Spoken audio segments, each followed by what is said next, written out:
I'm at Matheson Bay. It's about 20 minutes drive from where I live along the coast. In the summer here it can be scorching. In fact, once I went barefoot across that and I got halfway across and thought, no, I'm burning my feet. Do I go back or do I get into the sea? It was hilarious. Coming here is an opportunity to talk about the book that I've just finished about Percy Bysshe Shelley, called Ariel. Interesting. The end point involves a boat called the Ariel, in which Percy Bysshe Shelley, who was often known as Ariel, obviously met his end. And although it's quiet here, occasionally, like any place, especially in the Tyrrhenian Sea where Shelley was, storms can come up very quickly. So this here is a natural coin, I think that's the word, or break, and you can go swimming here. And it's not here at the moment. They normally have like a little platform out there you can dive off, but I've been here where the waves were coming over there quite substantially and people couldn't swim here. That's the nature of the sea. However calm it may look, it may not always be that way, and it can change very quickly. This place is very popular in the summer, obviously. It's got toilets. There's always a coffee shack. I was going to say Caddyshack. Great movie. And often you struggle to find a place to sit. Looks like their scuba divers are in.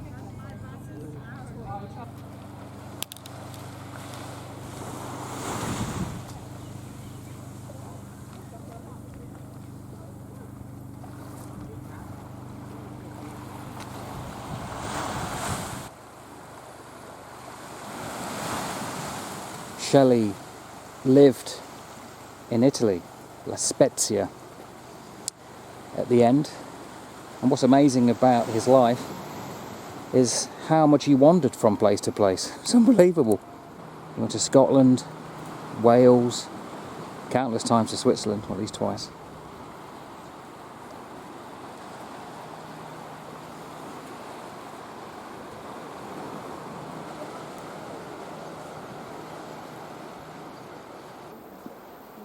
Naturally occurring cacti here, that's growing wild.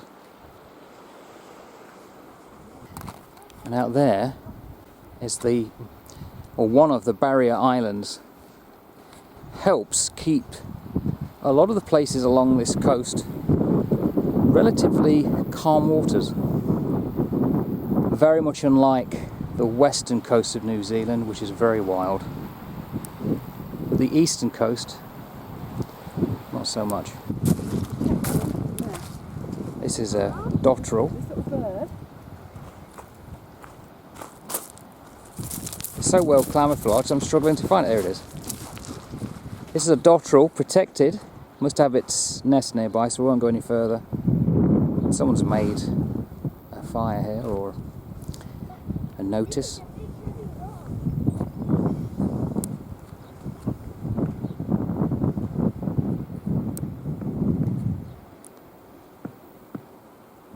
Not far from these houses.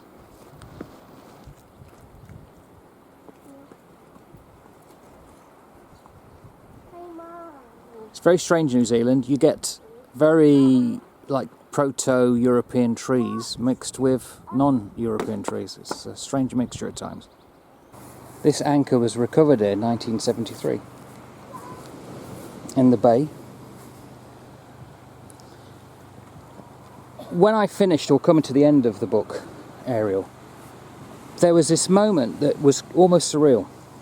Time telescoped, almost 30 odd years. So the story is, my wife and I went to Italy with her parents, and she, my wife, was pregnant with our first child. And we drove through France down to Italy. We ended up in Florence and stayed around San Gimignano, around there. And on the way, we looked on a map for a place to stop. We got across the Alps, had lunch in Aosta, gone through the tunnels around Genoa, which are amazing feat in their own right. And we said, look, why don't we stop at this place we'd never heard of called Via Reggio? Very flat. And there was a huge pine break before you got to the sea. And the sea, the beach, was very similar to this, except there was no hills. We'd never heard of Via Reggio before. And there was something about that beach, a storm came in, and we got up and had to go back to the car. And it was a long walk through this almost still isolated area. How amazing was it to read that when Shelley died, and if you don't know the story, he drowned off his boat, that his body was buried at Via Reggio. I got chills when I read that. I read it about 2 or 3 days ago. And that 30 years, I instantly went back to that period when we was on that beach.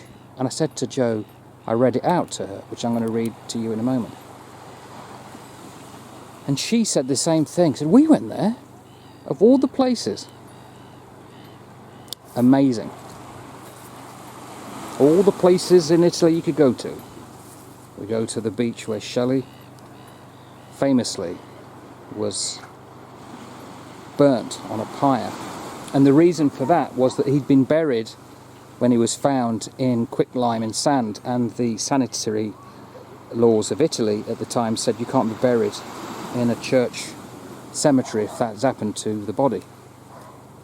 It had highly decomposed by then. But there's this painting which you can now see, famously of him on the beach. He would not have looked like that. Anyway, let's talk about the book. So this is the book, Ariel by André Maurois. There's a previous episode to this, a video I did, regarding really the opening and the setting as described at that time and what it meant to the British government. This book, I'd never heard of it. I realised when I got the collection of the first 10 ever published Penguin books, this was the first one. That's about all I knew. Never heard of André Maurois. Actually, that's not his real name. That's his pen name. I think his real name was Herzog. And it's just a fantastic biography of Percy Bysshe Shelley. Very unusual as a biography as well. And that start is so powerful. I was compelled to do the episode regarding it. But I said on the ramble that I was going to read the piece regarding Via Reggio, which just struck me and it sent chills literally down my spine. It's page 248. So to put this into context, Shelley was living out in Italy. And as I will explain, he literally travelled around all the time. And he was near La Spezia, which on a map is just slightly north of Via Reggio. I think in between there's Livorno, or what the British used to call Leghorn.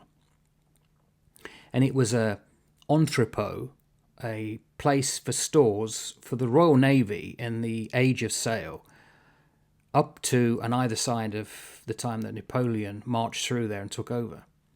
Very important, very well known to the British. And he ended up in that area. And he had this boat called the Ariel. And he was going back and forth, and he'd met some people who would just come out to Italy in La Spezia, and he'd befriended almost like an ex-naval officer come corsair, that's what it's described in the book, who knew a bit about sailcraft. Shelley knew nothing. In fact, he was a danger to himself. And there's a lot of foreshadowing towards the end about the fact that he couldn't swim. He kept getting into trouble on this boat. He upended it occasionally. It was fair weather sailing, but never meant to go out into a storm. And they sail late from La Spezia. There's a storm coming, and that's the end that ever people hear of him. There would have been himself, this friend of his, who was potentially doing all the work with the ship, and a boy. When they'd gone missing, it took days for the bodies to be washed up.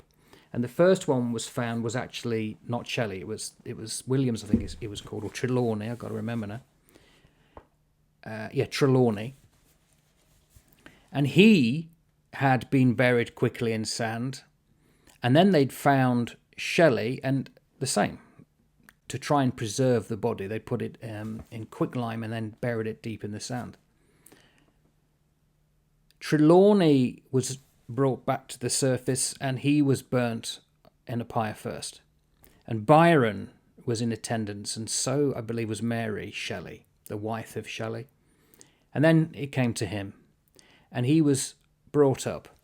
And this is the bit that talks about it. It said, the ceremony was repeated next day for Shelley, who had been buried in the sand nearer to Viareggio between the sea and a pine wood.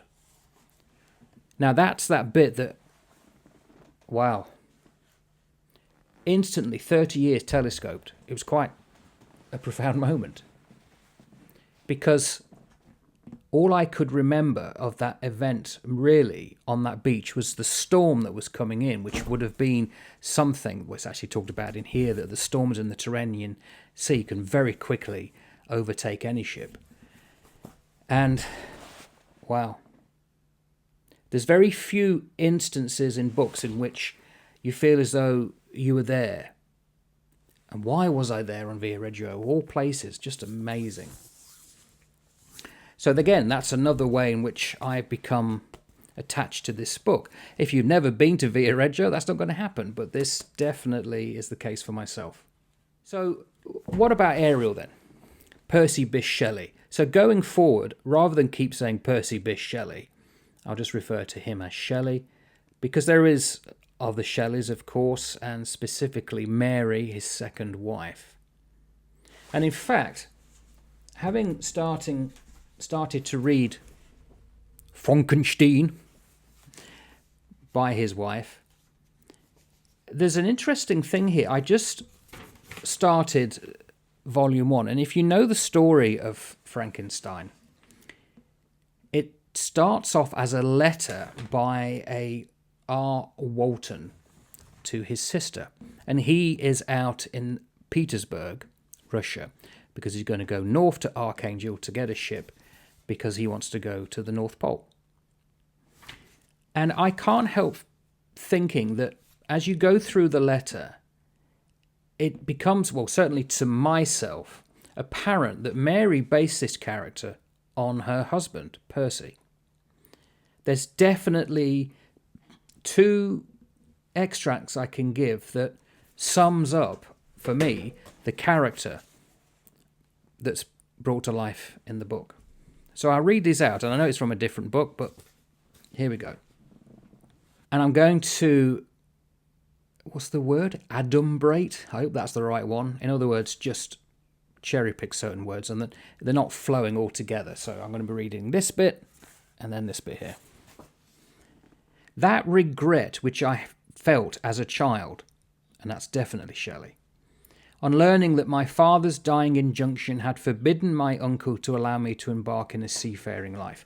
Okay, that's not Shelley, but it's that regret he always felt growing up. He definitely never felt he was part of any society, anywhere he went. These visions faded when I perused for the first time those poets whose effusions entranced my soul and lifted it to heaven. I also became a poet, and for 1 year lived in a paradise of my own creation. Well, of course, Shelley became a poet, but all his life was in a paradise of his own creation. I imagined that I also might obtain a niche in the temple where the names of Homer and Shakespeare are consecrated. Well, that's Shelley to a T, isn't it? We know the name very well.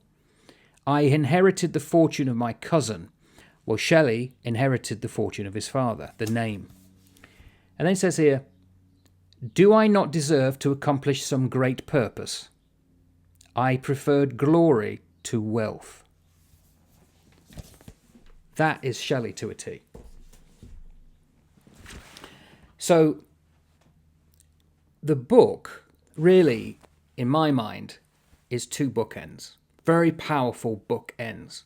So we've got the start, which I've already previously done, about how he hated authority. He was stood down or thrown out of university, and then that began a trajectory where he would stand up to the conventions of his society. Though ironically, he still followed those conventions. He got married. He loathed marriage as an idea. Didn't stop him getting married twice. He was attracted to a character called Godwin, who had previously written an article in the late 1700s that talked about justice and how society was wrongly put together and included marriage. And of course, Shelley was really attracted to that idea. And Godwin had been married to Mary Wollstonecraft, who was the mother of Mary, who he married. So he was in a society where the likes of Mary Wollstonecraft had written the Vindications for the Right of Women, had famously gone to Paris or was in Paris at the time of the French Revolution, and so on. And Mary, the daughter, she survived, but her mother didn't. Postpartum, she had an infection and it killed her, unfortunately. And that's something I'll be talking about when I come to Frankenstein with Mary, how a lot of what Frankenstein is about really is about Mary, I think, processing the loss of a lot of people in her life, and especially her children. But let's talk about Shelley. The other end, that bookend, is leading up to the end point of the book, where he passes away very suddenly, unexpectedly. And I'm just going to check because I'm convinced he's a certain age, which might be important. Okay, he was 29. I thought he was 27. That would have been miraculous. The 27 Club. There's so many people we know famously died at 27. He's at 29, which is still within that ballpark. And there are feelings as to why that might be. That happens so often. But Shelley died, and the book has these two bookends. The bit in the middle can be a bit samey. Doesn't sag because the author, Maurois, how do you talk about years and years of the same thing? It could become very dry, very boring. But what the author does, it makes it an emotional biography rather than of just facts. So, for instance, towards the end when he marries his second wife, Mary, they talk about going to Switzerland, but never once talk about the creation of Mary's book, Frankenstein. You don't also get much writings about Shelley himself. You probably get more about Byron, who, wow, what a character he was. So I've been thinking on that ramble, how do I approach the book? How could I do it justice? And you know, it became, or has become apparent to me, that the character Ariel, the title, is so apt. Because if you know The Tempest, Ariel is like a sprite, an elemental, who is enthralled by Prospero and has to do Prospero's bidding, but eventually gets its release. And he does the bidding very well. So Ariel is this creature in the world having to do what others want, but would rather do other things itself. And that's Shelley to a T. He looked wand-like, fairy-like. And the word fairy is not really mentioned in the book. He uses the word Ariel as in Aerial, as in flights of fancy. He was tall, slim, one-coloured, probably washed-out eyes. He could look at you, and he had those almost elven-look eyes that could look into your soul, supposedly. And he never, ever felt he belonged anywhere. So he ends up going from place to place all the time. He never stays in one place long. Which, has to be said, is because one of his natural inclination to move on, but also the fact that he could, because he had access to money. He was always broke, but he always got money somehow. He was always in debt. He didn't care about wealth. In fact, if he got wealth, he tended to give it away to others who needed it. And he did that a lot for Godwin and people he knew, Hogg and others. He was indifferent to wealth. But he was always searching for a place, I think, to be his own. And I don't think he ever found it. So he goes to Scotland, he elopes and marries his first wife, Harriet.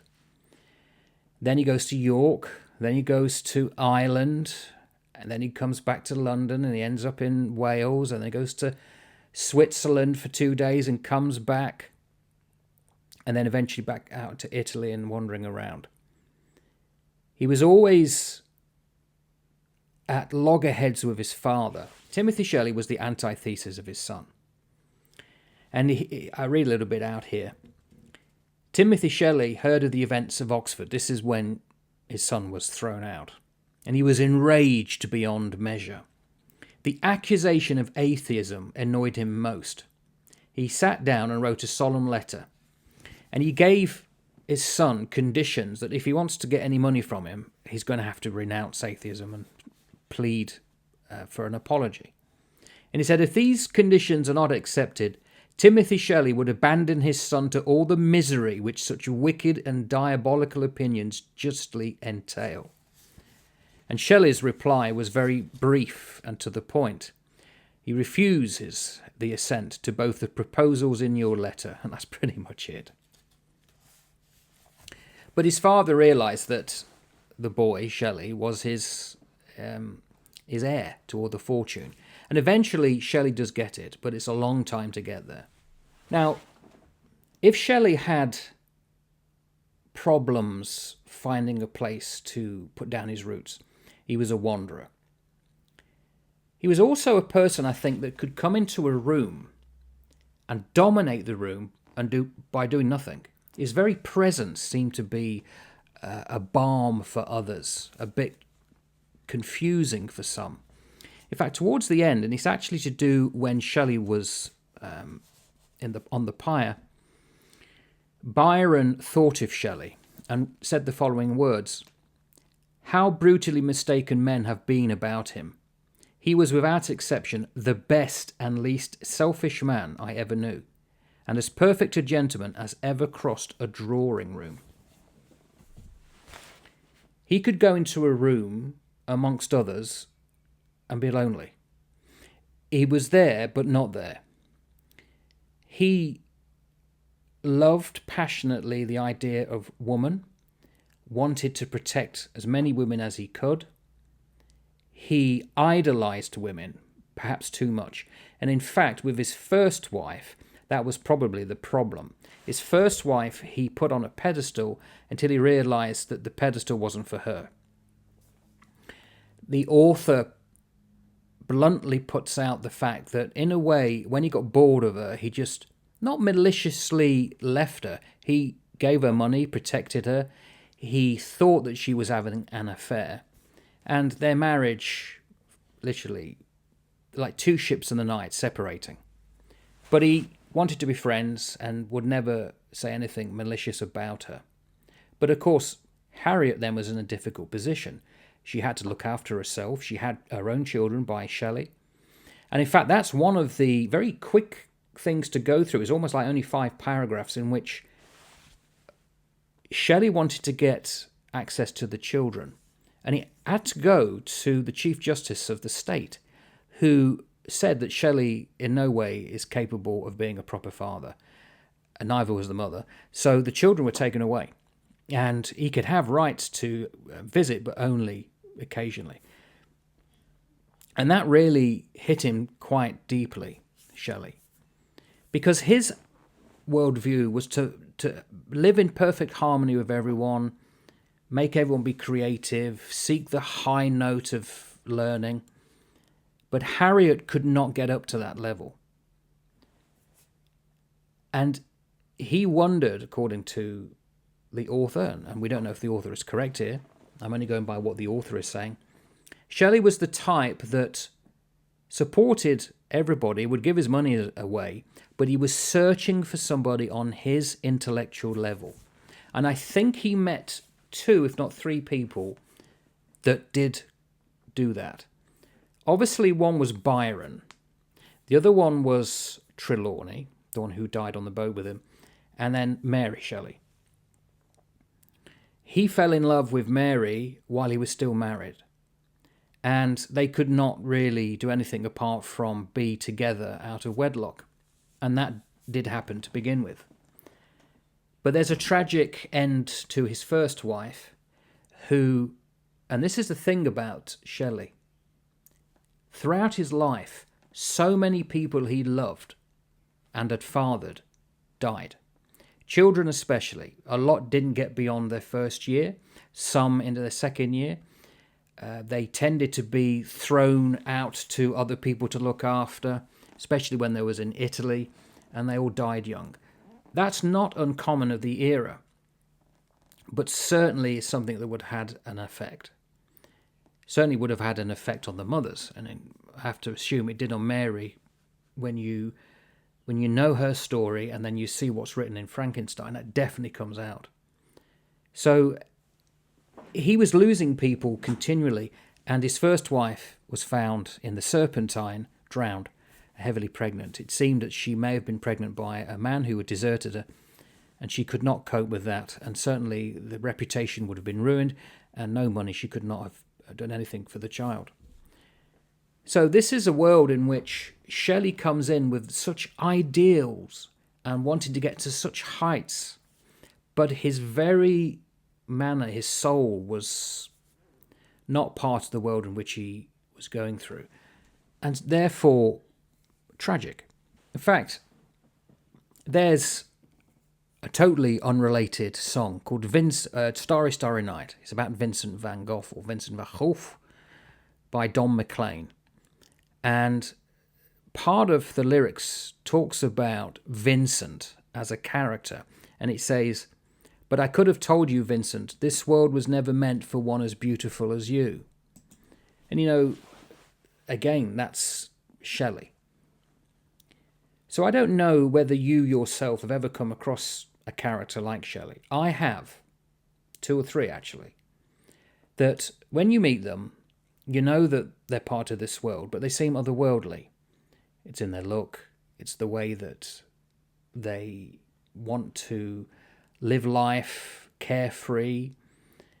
Money has no effect on them, neither does status. They may have it. It may have been given to them, but they're not interested in it. They want other things. And they're often of the arts. They tend to laugh quite freely.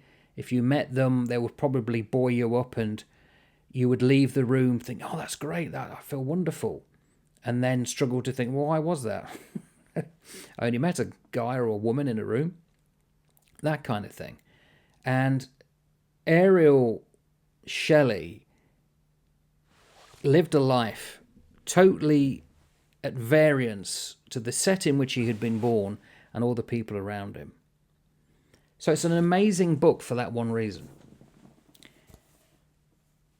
It's uplifting and yet sad at the same time. And I've struggled for the thumb as to what to call it. I'm almost tempted to say the perpetual sufferings of Shelley, but that does an injustice to Shelley. But I don't think there's any other thing I could say, because the whole point of Shelley is that he showed the world that however much sufferings you can go through, you could still be a top fella or top girl. You don't have to succumb to hatred and anger and doubt and fear. Although, being human, Shelley had those and wrote about them. As it says here in the book, he led a life of wild adventure. And a lot of it was self-inflicted, but then he was also like a cork on a raging torrent. He just had to go with the flow of things around him. And he was certainly a creature, a double-sided creature. 2 different beings in one. Actually, in the chapter called Miranda, page 217 and 218, again, I'll be reading out little bits here. This sums up Shelley as well. Shelley was their faithful Ariel. Round the happy lovers flitted a captive and guardian spirit, serving their will and doing his spiriting gently. He had this influence in the background that he would make sure people were okay, were happy, were looked after, even at the cost of his own wealth, even at the cost of his own self. Shelley, blushing like a girl, it's hard to believe that this flushed and artless face could be that of the genius and rebel, reviled as a monster in England, and whom the Lord Chancellor had deprived of his rights as a father, yet himself was a great father. A criticism that the author gives of Byron, and he almost puts these words into the thoughts of Shelley. Shelley is said to think Byron's playing a part, and an out-of-date one, that of a rake hell of the Regency. But Shelley was playing a part, like a guardian spirit with all those around him, wanting to protect especially the ladies. He was very attracted to womanhood and what it stood for, idolised it. But of course, he died centuries ago now. Is it still relevant? The book is not that old. Well, first published in Great Britain in 1924, published in Penguin Books in 1935, but it had been translated from the original French, in this case by Ella Darcy. So, for André Maurois to write about Shelley in a foreign language, in a foreign culture, meant that personality was as vibrantly alive then as it is now when you read it. Because there are many people like Shelley. Should we all not be like Shelley, wanting to have the best in life and be carefree, no worries as such, devil take the cares of not enough money and doubt, and then let's just all be creative? Is that not relevant today? I think it is. And it's what most authors, I think, aim to do, to certainly those who wish to construct an ideal world. Darkness to light. People who want to do good. Perhaps it's not as common as I would like to think. But it's certainly a template, and it's definitely worth a study. Wonderful book in its own right. But by doing so, having now read this, I want to find out more about Shelley. I know nothing about his works, sadly. I've not gained any insight by reading this either. But it's definitely one of those books that you think, right, I've now got a new trajectory because I want to find out more, and I will. So I'm going to put out to the universe, get me some more Shelley, please. So definitely a wonderful book to read. And thanks for listening to The Ramble. Ta-ta for now.